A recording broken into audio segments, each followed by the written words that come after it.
మానేరుపేట ఏరియాలోని గోపిస్వామి నిర్మిస్తున్న నూతన గృహంలో మళ్లీ కరెంటు వైర్లు చోరీకి గురయ్యాయి. గత మార్చిలో కూడా ఇలాగే వైర్లు దొంగిలించబడ్డాయి.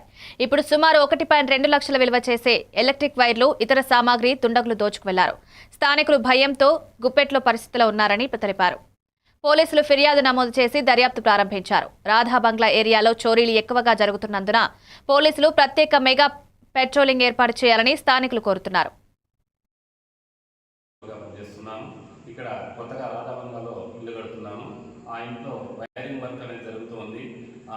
నిన్న నైట్ కానీ ఎప్పుడు జరిగిందో సరిగా ఐడెంటిఫై చేయలేకపోయాము.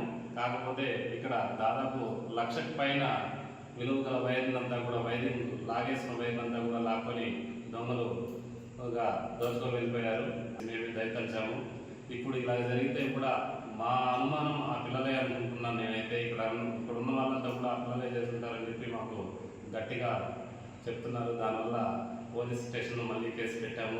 దయచేసి మాకు న్యాయం చేయాలని చెప్పి పోలీస్ అధికారిని వేడుకుంటున్నాం.